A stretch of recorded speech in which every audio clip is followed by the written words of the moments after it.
you for gathering together to support each other in practice. This weekend we did a mindful eating retreat. A number of you have done that retreat before. But we had everybody except one person was new to the mindful eating retreat. And that made it very, very interesting. Nobody was jaded or knew what to expect. So everything was a surprise. In the mindful eating retreats, we begin to look at desire. I realized that in the first few years of working with mindful eating, we weren't really addressing the issue of desire. Desire is a fundamental issue in our life, and we have the 4 great bodhisattva vows, the second of which is desires are inexhaustible. I vow to put an end to them. Desires are inexhaustible. I vow to put an end to them. That's a very peculiar, all the vows are peculiar, and they're peculiar is wonderful because it makes us ponder them, get curious about them. So desires are inexhaustible. I vow to end them.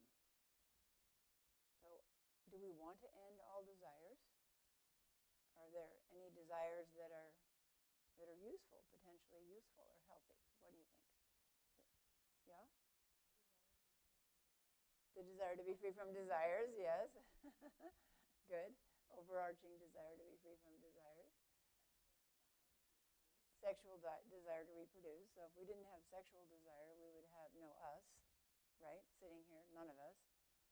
And no Buddha, and no Jesus, and no Moses, and no Muhammad, and so on.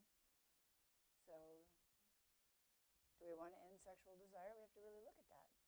When we study the precepts, we look at that. What do we do with that? It's basically an energy, and energy can take many different forms. So if it takes the form of sexual energy, how do we use it well? If it takes other forms, how do we use it well? So any other desires that might be necessary for us to go on? Desire to care for children, right? Otherwise, we neglect our children or abuse our children and they all die. Desire to eat, right? If we don't have a desire to eat, then this whole enterprise of getting enlightened comes to a screeching halt because human beings come to a screeching halt. So the desire to eat, we have to say that's basically a healthy desire, right? That we find pleasure in food and we desire to eat, even if only to fuel. So we had, it's very interesting, in this workshop we had the full range from people who really don't find food very interesting or pleasant, but know that it's useful to keep the body alive and the mind sharp, so eat because of that, essentially. And it proves that we never know another's experience, because we who have great desire for food, maybe over-exaggerated desire for food and overusing food to meet other desires, can't imagine what it would be like to not have any desire for food. How would you go on in life if you didn't have that amazing pleasure? But then we realized, well, maybe if there were a little less pleasure in it, it might help. But, so how much desire is helpful? And it also, that range of just desire for food expressed in a room of 30 people makes us realize, wow, I thought my experience was the experience of everybody in the whole world. You know how we have that idea that how we experience things is how everybody experiences things, and we discovered, no, not at all. People can be dramatically different in how they experience things. In fact, we have no idea how someone else tastes salt, or tastes sugar, or tastes cilantro, or broccoli, or lettuce, or anything. We have not a clue. We have some descriptive words they can offer us, but we really don't know their experience. So desire for eating, desire to reproduce, healthy desires, desire to nurture and take care of younger people or people who need more care, people who are disabled or for whatever reason need more care, healthy. What else? Yes? Desire for death? For depth, depth. The depth, we could consider desire for death. If we don't die, then there's no room left on the planet. And the whole human endeavor comes to a screeching end very quickly, too, because there's no room for anybody. You consider if nobody died, how soon would we be vastly overpopulated and unable to feed ourselves?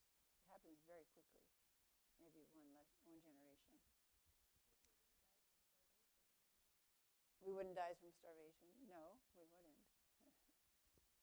So desire for depth, to go deeper and look deeper, a fundamental spiritual desire. Laime?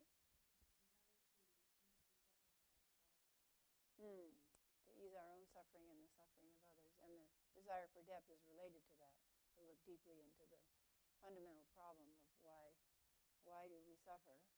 Why can't we just be content with our life and live with ease, especially in a wealthy country, in pleasant circumstances? Why can't we just be at ease? Other important and simple desires. Simple as eating. What else? Comfort. Yeah, so we don't harm ourselves, maybe. Desire to know, which is related to the desire for depth. How about the desire to drink? Kind of important, right? You can do without food for much longer than you can do without liquids, so the desire to drink is important. How about the desire to sleep?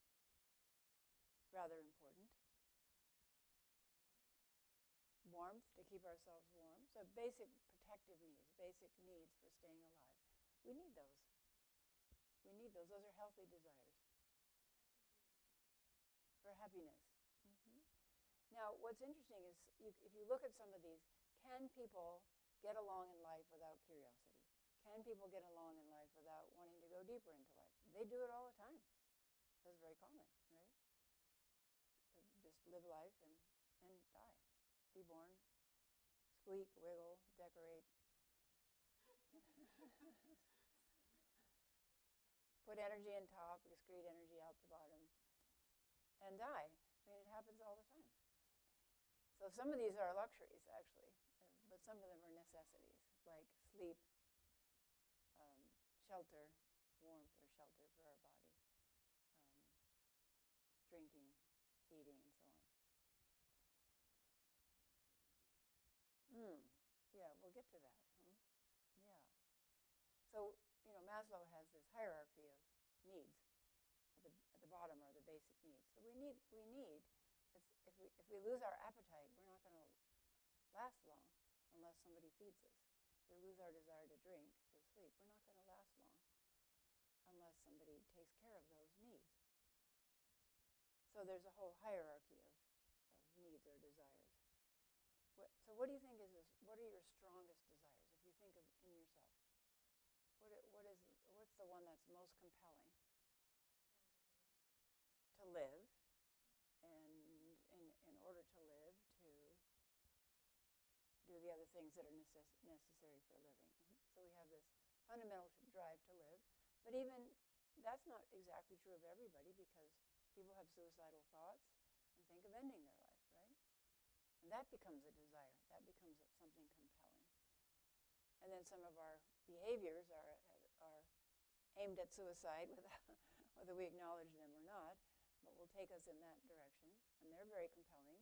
Desire to use methamphetamine or cocaine or heroin could lead to our death easily, but that desire overwhelms the desire to stay alive. So people who come to mindful eating usually realize that the desire to eat is a pretty powerful desire and maybe occupies a lot of the mind space during the day. And then, of course, sexual desire. I mean, the current difficulty with pornography, with online pornography, and sexual harassment and child sexual abuse and so on, we know that sexual desire can really get out of control.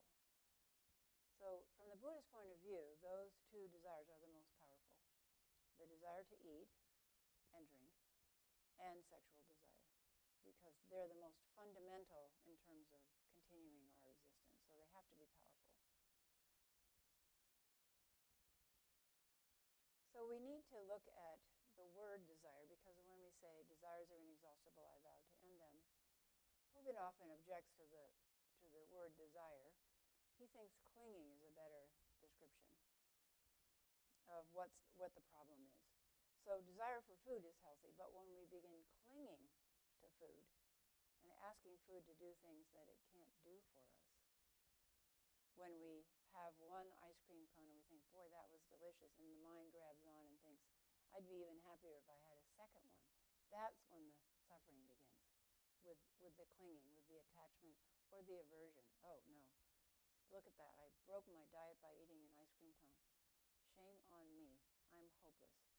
I'll just give up my diet and give up all hope of coming into any balance with food. So it's really attachment, unhealthy attachment and unhealthy aversion. That's the problem, not the basic desire. At least the basic desires that help us stay alive. But desire and aversion over something as simple as food or sexual desire can really take over our whole mind space and take over our lives. And that's when we know, oh, there's a problem here. This is taking up too much of my life energy. I often tell the story of a woman who came to the Mind Fleeting workshop in Los Angeles, and she's a very, very lovely woman. She's in the entertainment industry, not a movie star, but had the potential in terms of her looks and her bearing. She looked like a mix between Natalie Portman and Julia Roberts, very, very lovely, willowy young woman. And on the second day of the workshop, she just suddenly cried out and said, this is really frightening. This is really scary.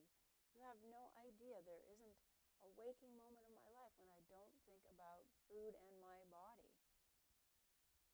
If I give that up, who will I be? And she was really scared. Who will I be? Suddenly you face emptiness, right?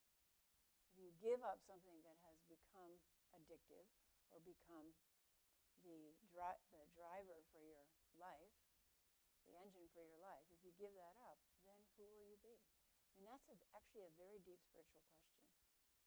If we give up the project of selfing, so her dilemma with food and body image is only one example of our many attachments, our many preoccupations that have to do with ourself. And if we give that up, if we give up the whole selfing project, then what happens?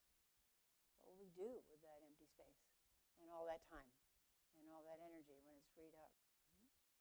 We could do a lot. But changing how we've been using our life energy is not easy.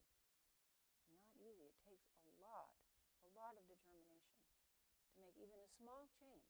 And we talk about this in mindful eating. To make even a small change in something that's become an ingrained habit is not easy. And we talked about driving wedges in someplace. So if the compulsion is go to the refrigerator, get an entire gallon of ice cream and eat the whole thing, then where can you drive wedges in? Well, maybe you recognize the compulsion and can you create a little space there, like even 2 or 3 minutes? Can you go outside and walk around the house and then come in and eat the ice cream?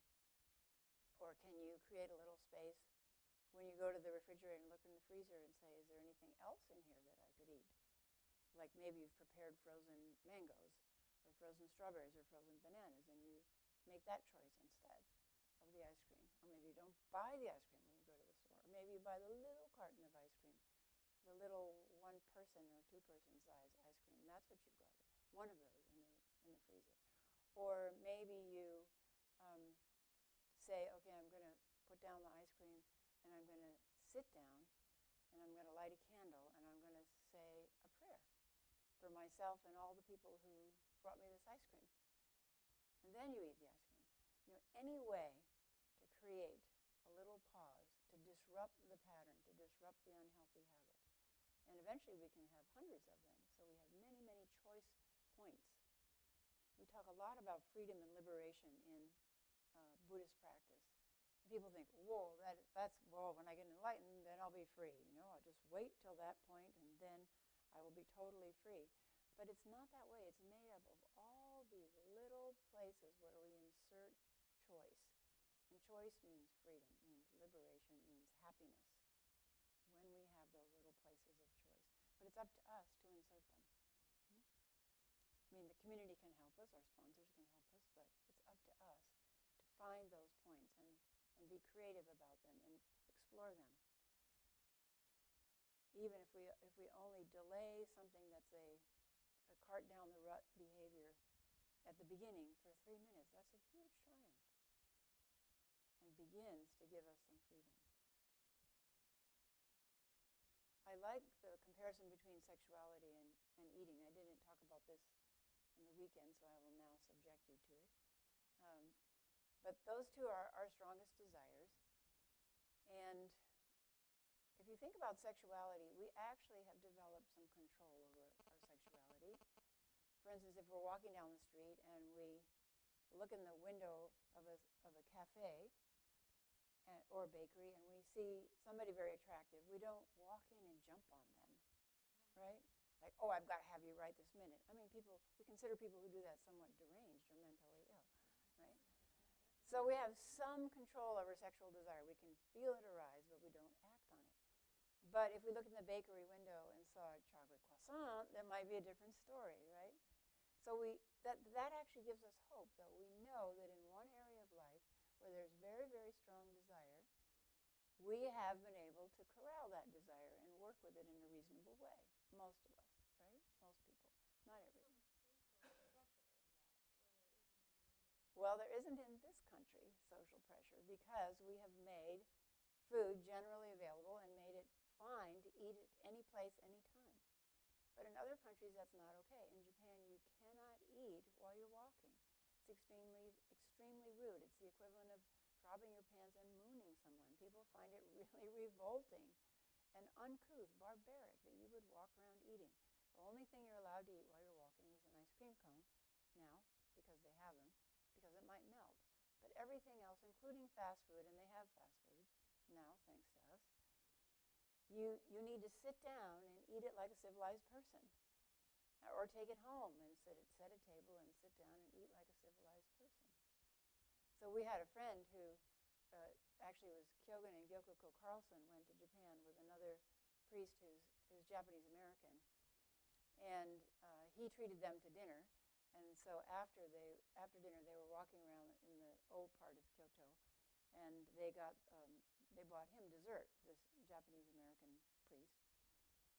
And the dessert were these little balls of sweet rice, different colors, covered with a sweet sauce on a stick, sort of like their equivalent of a lollipop, but not as sweet as a lollipop. Very old-fashioned, very sweet in the sentimental sense of dessert. So they're walking around eating their rice balls, and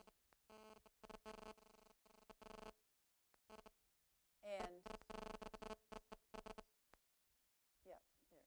So they're walking around eating their rice balls, and they look around and where's Tom? What happened to Tom?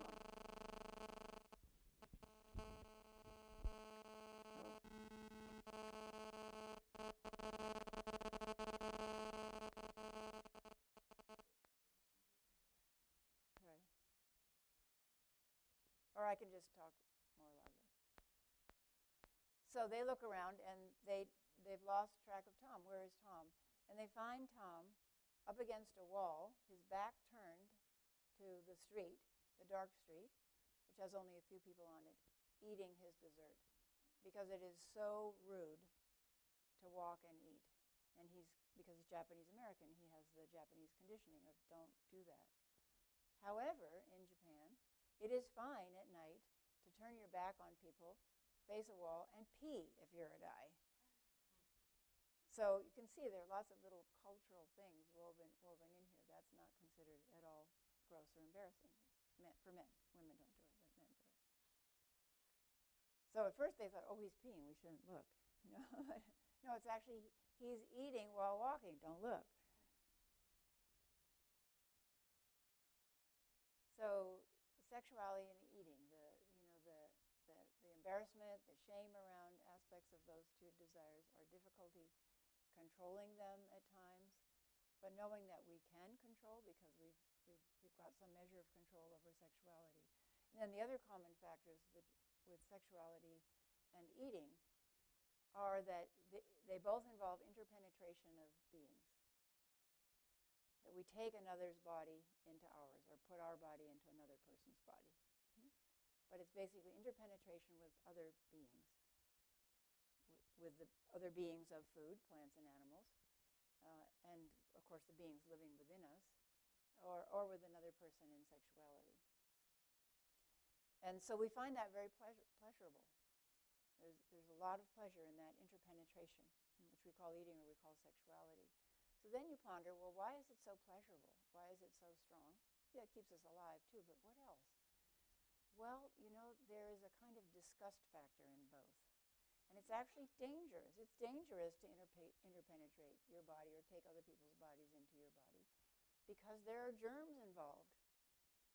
And now that HIV is known and risks of bodily fluids, and we're all using hand sanitizer like it's going to save our life, we know that interpenetration with other bodies, germs, food potentially bearing germs, other people potentially bearing germs, there's a risk factor every time we allow ourselves to interpenetrate with another being. So there has to be strong enough desire to overcome the aversion or the ridiculous element. I mean, have you ever been involved in eating and think, this is ridiculous? I'm just sitting here like a cow going, chom, chom, chom, chom, chom, chom, chom, until it gets sort of pasty, which is a little bit disgusting. And then I swallow it down, and then I start the whole thing over again. So, it pops into our mind, this is ridiculous, and sexuality has its ridiculous elements. If you think of all the people around the world who at this very moment are going boing, boing, boing, boing, boing, is a kind of silly. So there's danger to it, there's silliness to it, there's disgust to it, exchanging bodily fluids and so on. So we have to have desire that's so strong that it'll overcome that. So there's the basis, I think, of the strength of our desire. And then the difficulties that come with the strength of those two desires. Now, the difficulty with eating that doesn't apply to sexuality is you can live a very contented life without sexuality being an issue. So celibate people do it all the time. But you can't not eat. You have to eat. So you face this issue of desire all the time. It's always up in your face, so to speak, or in your mouth, so to speak. So let's switch looking at desire from food and sexuality to what is your desire coming here today or this weekend? What are you longing for? Happiness? So looking for happiness in maybe not all the wrong places, but maybe a potentially right place. You check it out, right? See if you can find happiness here. What else? Enlightenment. And what does that mean? What would enlightenment be like? What would be the qualities that you'd be hoping for? Aha, to know what it is because you've heard about it. You're curious about it. Great. Dano? To belong to something larger than yourself. To be part of something that's bigger than just I, me, mine, and my little life project of decorating and eating and pooping and so on. Yeah. Something that has maybe more potential to benefit people because it's bigger. Anybody else? What's your longing? What's your desire fundamentally when you come here?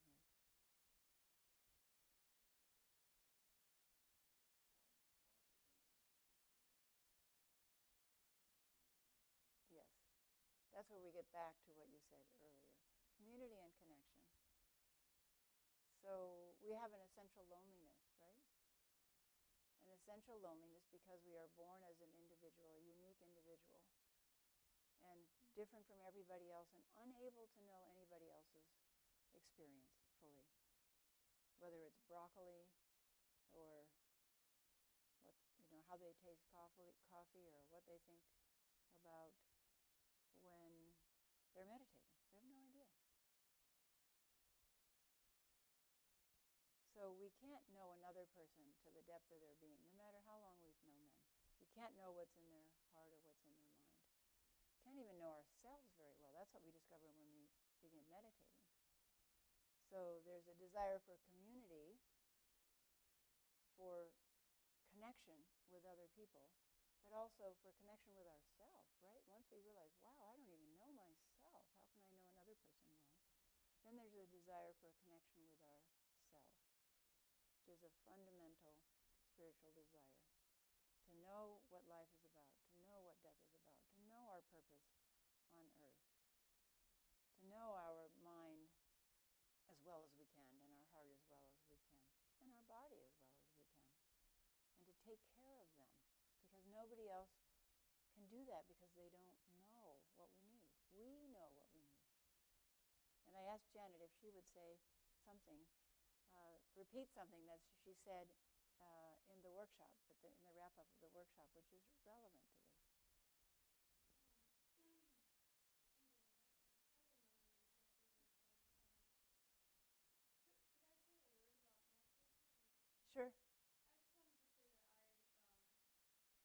years, and I fought anorexia, and I starved, and I binged, and I lost and gained a lot of weight really quickly, and been in recovery for 3 years. And I just want to say in my experience that to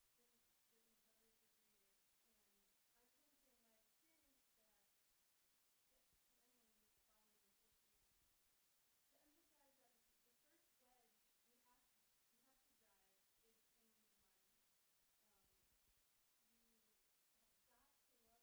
first wedge you have to drive is in the mind. You have got to love yourself exactly as you are right now before any lasting behavioral change can happen. You have to be 100% convinced that if your mind is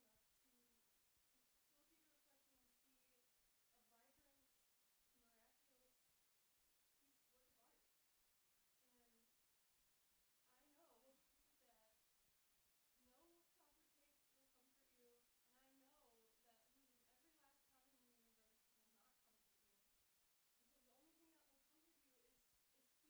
comfort you, because the only thing that will comfort you is feeling like you're loved and being taken proper care of. And you have to believe that you deserve to give this gift to yourself, and you have to know that the wisdom is already inside of you. That's it. Thank you. Thank you.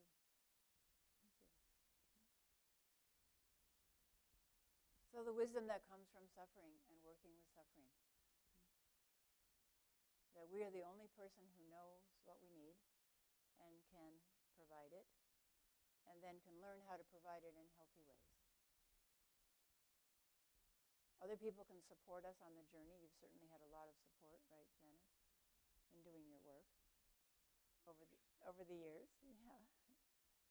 So we need community. We need other people who will be willing to hear our story, to hear our suffering, and help support us through our journey in ending our own suffering, and then, to the degree that we can end our own suffering, our ability to help other people.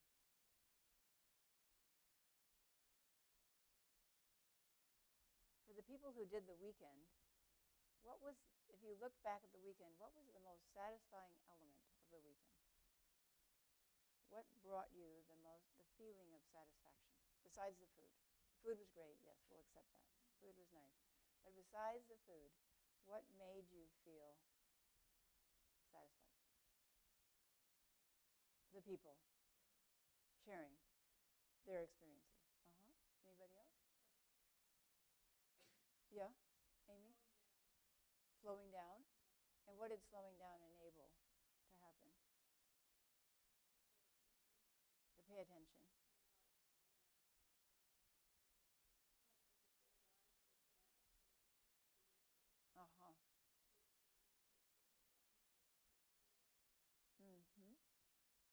So to experience things through the tool of slowing down. And Anne, what was the most satisfying element? Sharing. Many people said that that there was a depth of sharing and a feeling of connection. And you're talking about that too, Amy, that when you slow down, you feel connected with what's going on rather than disconnected. So our heart's desire, when we talked about how to take care of the heart's longing, because we keep trying to take care of it with food or something else, and it doesn't work. Our fundamental desire is to have the heartache end, right? The suffering end. The distress in our being end. And we find that when we connect, whether we connect with our food, whether we connect with the leaves on the trees outside when we go and watch them, or a little bird hopping around, or a chipmunk running around, or sit and watch a stone for an hour and feel that invisible protective shield between us and the stone, or the chipmunk, or the flower, or the food, or the other person's dissolve. To the extent to which that dissolving occurs, we begin to feel satisfied.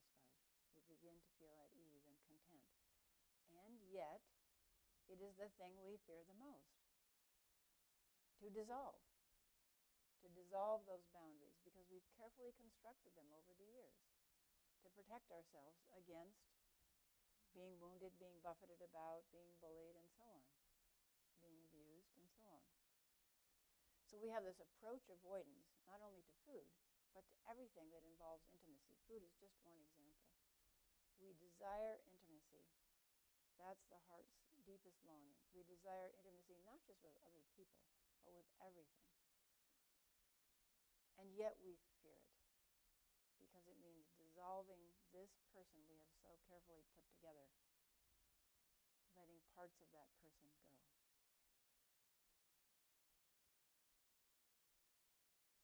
So then we decide, well, I'll find someone else who will do that for me. Someone who will just know me to the depths of my being, my soulmate, and they'll love me no matter what. But as Janet said, nobody else can do that for us, because people are impermanent. They change, they die, they go away, they fall in love with somebody else. They think about things and experience things differently than we do. So there's always this grading of, oh, he doesn't understand me, she doesn't really get me. So no other person can do it. They can support us, they can love us as we go on our own path. It has to be our own path. But we absolutely have to have community, because we can't do it alone. So then there's the dilemma of, I have to do it on my own, but I have to have community. But community means intimacy and connection. And that's fearful, because people are people and they're complicated. So we talk always about the middle path in Buddhism, walking the middle path between alone and connected. Always alone, but always needing to be connected. The middle way between I must eat, and I'd like to enjoy that eating, and desire that takes us off and creates suffering.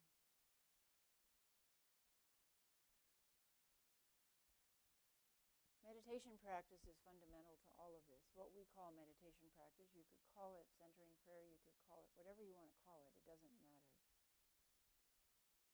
Meditation practice offers the opportunity for intimacy with anything.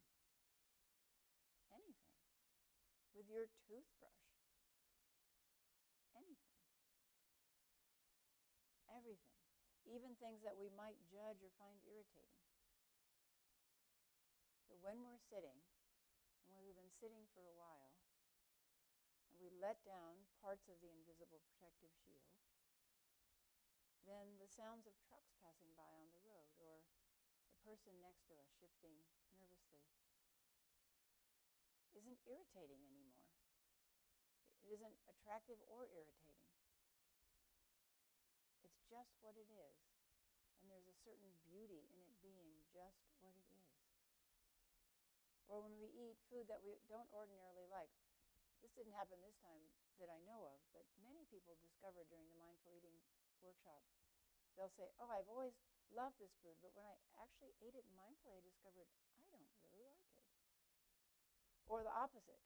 I've always hated such and such a thing, but there it was in my bowl, so I felt I should eat it, and I discovered, hey, that tastes pretty good. So when we're really present, we make all these interesting discoveries about what's really true for us, not what we've always assumed or been told. So when we're really present and intimate, then food we don't ordinarily like becomes at least interesting, at least a source of investigation and discoveries. And even pain in our body can become that, can help lead us another step down the path. As that invisible protective shield of self dissolves, then all our reactivity also dissolves. All of our judgments dissolve. All of our self-criticism dissolves. And we find ourselves at ease and content in a world that says, man, you guys are crazy. Doesn't it rile you up that the election didn't go the way you wanted it to go? What's the matter with you? No, it just didn't go the way I wanted it to go in some aspects, We don't always get what we want because we're not in control of cause and effect. That's just the way it is. Maybe we're crazy, but when we can enter that realm of no pushing away or no pulling in, when we can align ourselves with the flow of our life, with the flow of all creation, we find a clarity of mind. The settled mind clears itself. We find a natural warmth in our heart, a connectedness that's already there. We don't have to create it, that enable us to return to the world renewed after our sessions, to return to the world renewed and better able to know what to do and what not to do, to help ourselves and to help other people. So I asked a question, which I'll leave you with. I asked a question during the workshop. What if enlightenment is continuous intimacy with everything? What if enlightenment is continuous intimacy with everything? For example, what if the touch of the clothing on your body, all of those hundreds of thousands of little touches, when you become intimate with them, are felt as caresses? That you are continually being caressed, loved and caressed by your clothing. Now expand that to all other aspects of your life, continuous intimacy, with unpleasant aspects too. How is pain transformed if you're intimate with it? So if enlightenment, or one aspect of enlightenment, is continuous intimacy with everything,